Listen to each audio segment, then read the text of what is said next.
And let's start out hot. Avengers Doomsday, 3 trailers. We had one with Cap. We've had one with Thor. We've had one with the X-Men.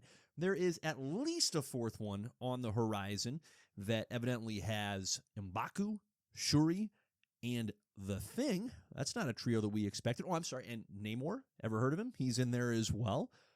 So we'll wait to see when we get that trailer to us officially. But before we get into the individual nuggets here of each trailer and either sing their praises or curse their names, what do you think of this marketing style, where instead of your traditional 60 to 90 second tease at this point, a good 11 to 12 months out from the movie, what do you think of this approach? Knowing what we know right now, subject to change, of course, down the road, but knowing what we know right now, what say you? Well, I prefer this over getting through all of Wonder Man and then them dropping oh, hey, Captain America's coming to Avengers. That would just be mean. Kevin wouldn't do that, would he? I'm saying, at least we don't have to wait for those at that point. Yeah. So, yeah. I think the Captain America trailer was ballsy. I don't think I would have dropped Cap coming back, period. I think I would have kept that in the back pocket. We're going to circle back to that. Thor was like, okay, he's here. The X-Men trailer was cool. We knew they were there, but the X-Men trailer was probably the coolest one out of the 3. I'm all aboard the X-Men trailer. I have no idea how any of them tie together for this. It's cool in the sense of we're getting the character reveals of like, okay, here they are. Yep. Yeah. Because I don't believe when they revealed the casting chairs we had.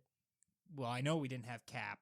Did we have Chris Hemsworth? No, and that's what I want to circle around to. There, at bare minimum, Chris Evans was not included on that particular teaser, which just therefore, and let's just start there with the Cap trailer. Seeing Chris Evans back, it's no surprise. I don't think that's a huge surprise that, oh my gosh, he's holding a kid. It's like, yep. If we're playing out the hypothetical of, okay, Steve and Peggy get married, guess what? They're going to have a family. To be expected.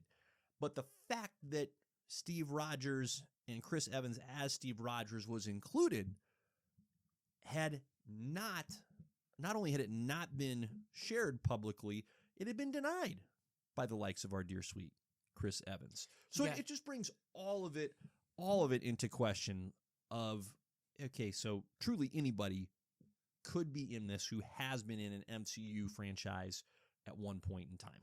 Oh, you know he got the bag. Well, sure. Chris Evans got the bag. Sure. And I'm not, to be clear, I'm not upset or bothered. I think that's great. But it does just, for me, a little bit call into question, like, why even, what are we even doing then with with the casting chair announcement? It's the perils of marketing.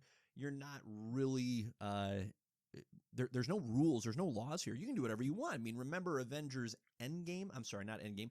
Infinity War, when you see Hulk in the trailers, and then Hulk is not in that part of the movie. It's Bruce Banner in the Ironmonger? No, sorry, Hulkbuster, crossing my Iron Man lines there, in the Hulkbuster outfit. So marketing can do whatever it wants. Whatever it wants. There are no rules. I also don't think this movie needed the Cap drop. Like some movies, like you feel like, okay, Steve's in this. Okay, I'm gonna go tune into this. They didn't. No, not need from the functional piece of will people reveal. go see it. No, this movie is in such a weird spot, right? I am efforting to choose to feel optimistic about the movie.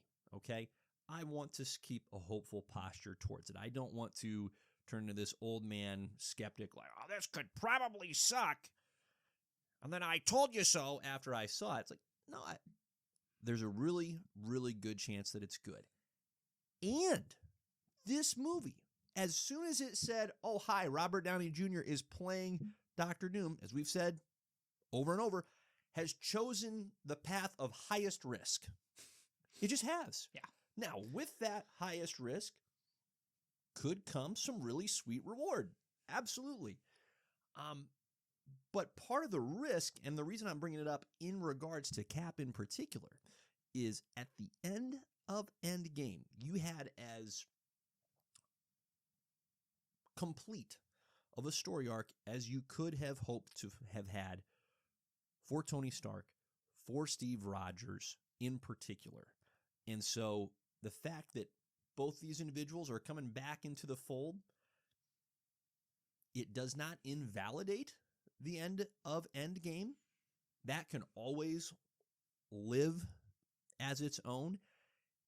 And you're risking it messing with some really, really solid storytelling by putting this out there forever. I mean, you remember how you felt about The Last Jedi, right? The Rise of Skywalker. I mean, we're treading down some similar territory here in terms of risk. And I'm not saying, to be clear, I'm not saying it's going to end in that way. I have a high regard for the Russo brothers. They are non-idiots. And still the risk is so huge. Oh my gosh. I think that's the key right there. It's the Russo brothers. If it was anybody else, almost anybody else, I'd been way more nervous. Like, I think the only other one that I would have believed in would be James Gunn. Yep. Obviously, he's not here. So I think the Russo brothers are probably the best choice to handle as big of a roster. Mm-hmm. I mean, look at Infinity War and Endgame. And it's their own story. It's not like those examples I brought up of Star Wars. It's not J.J. Abrams who passes on to Rian Johnson, but with no notes. Right. And then Rian Johnson pieces out, and J.J. Abrams comes back in again with no notes and goes, no, let's undo all of what you just did. It's just a ridiculous back and forth from a storytelling perspective. It's just a mess. So you have continuity of the storytellers. Well, it's also interesting because it's not just the MCU stuff that got closed that we're reopening. Mm-hmm. If you think about it, the Fox movies as well had a nice little ending with Deadpool and Wolverine, to the point of you didn't need to bring any of those people back and we would have been okay. No. We got a nice little nod to like, oh, hey, remember when we had Blade and Elektra and Gambit Channing Tatum at one point? And if you watch the end credits, they're giving nods to all the other X-Men movies in the franchise. Like, it was a nice little like, oh, we're done. Yep. It's over. Yep. And now and again, don't get me wrong, I love the actors and actresses that are in the X-Men movies for the most part. And to get the Patrick Stewart and Ian McKellen and James Marsden out of all of the X-Men to get shown in that trailer, that was hilarious to me. But to have those three be the ones to be revealed as well, you're like, okay, obviously, Professor X and Magneto, old Professor X and old Magneto are back. Yep. But it's just like, those guys had such a nice little... I know. It was... And so it's not just those ones at risk. You are risking the entire legacy of Marvel movies in general, I think, with these next two Avengers installments. So you have your hands full. This is a giant roster, and I don't know how you balance everybody evenly. I don't think you do.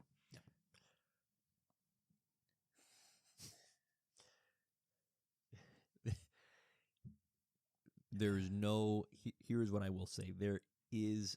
I don't think there's a middle ground possible outcome for this. It's either going to be outstanding or, oh no, shouldn't have done that. Well, that's the, when I say risk, that's part of what I'm attempting to communicate is that you're going to go to one end of either extreme. And I don't think the trailers have helped either. Nope. Like, nope. Again, Thor was just kind of there. We weren't going to be super surprised if he was going to show up. Kind of figured he would. Yep. The X-Men, we already knew were in this. Again, they show James Marsden Cyclops. By the way, that suit. So good. Holy crap. We have 90 Cyclops. What a road we've traveled in a quarter century. Because when those X-Men movies first came out, it was aggressively not classic comic book. They were still okay. No, but right. They but felt it was more clear alternate. It's clear, no, we're not doing what they look like in the comics on purpose. They tried like the bad boy route, and it looked weird. But now, we're getting the 90s Cyclops look. Like, again, that X-Men trailer is cool, but not needed. And the Captain America one is baffling to me. That trailer as a whole is baffling that's a thing. Just because they're revealing the characters. Why would you waste one of your big reveals Yeah, my answer to that, and I don't know if it's therefore justified or not justified.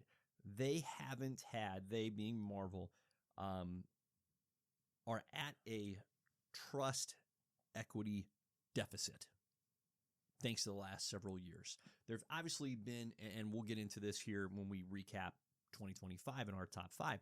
There have been some recent hits, so some good rebound opportunities.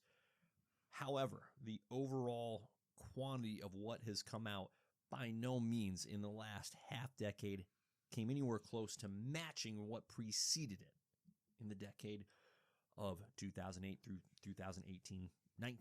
So they are intentionally skipping over, sorry, Shang-Chi, he's not in this, right? Sorry, even Doctor Strange, right? Speaking of another name that wasn't in that casting chair teaser,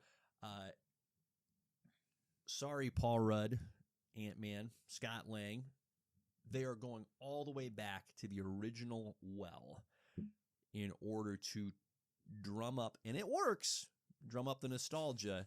So that's the answer to why, because they're not trying to keep him as a reveal. They don't think they have the equity to say, hey, we can keep this a secret, like they could back when Spider-Man No Way Home came out, right? When they're going, we don't have to show Toby. We don't have to show Andrew, even though it's a pretty open secret that they're in it. We don't have to show it. Since that time, that equity's been burned up. It's been lost. So that's the why. Is it right? I don't know. But it is I think it is the why behind it. I'm going to say this from just a purely marketing, how to generate anticipation for a movie. I love it. I love it. It's different, so I'm all for it. And after we have all seen the movie, and you can say this about almost any movie, you don't remember what the trailer was. You're not reflecting back on the marketing. So the whole purpose is drum up the enthusiasm, drum up the hype. Obviously, we're speaking at a point where 3 out of at least 4, perhaps 5 of these little teasers are going to be dropped before the Super Bowl. So we're kind of talking about a marketing story in the middle of said story. But up to this point, hey, I'm all for it. And I totally agree with you. The X-Men trailer was the strongest by far in terms of, for me at least, in terms of its impact. That was just strong. But they were also just as well off as just having the 3 actors wave at the camera and be like, hey, we're here. And then calling it a trailer and be like, the X-Men are returning. Like, if you think about it, yes, those shots are sick. Sure. The shots are sick. Yeah. Him taking off the... Yep. Awesome. Yep, taking off the optic lens and letting the blast cut loose. For you see what, the though? footsteps of the Sentinels in the background. For what, though? We literally have nothing. Impact. We have literally no plot, nothing. Nor should we, because it's January, and we've got a good 11 months and change till this comes out. So it's just I'm like all for it. It's essentially a video game character reveal trailer is what we're getting right now. That's a fair comp. Yeah, that's like Cyclops is here. Smash Brothers. Anyways, whenever they release footage, and it probably won't happen until the Super Bowl, that includes Robert Downey Jr.'s Dr. Doom, that's when we're going to get more clarity as far as plot goes. Prior to then, yeah, you're just not going to get. And again, that's okay. That's okay. That's okay. I'm enjoying it from a marketing point of view. It's different. And here's the other really important thing to remember. Regardless of what a trailer looks like, has nothing to do with the quality of the movie. There are great trailers out there and have been for years that hyped up some really mediocre movies. Really mediocre movies. That's a tale as old as time. So this is just the fun interim that we get to live in before we actually get to see the movie or the show. We're just, hey, it's part of the experience. They could all die in the first 5 minutes. Really, they really could. They really could.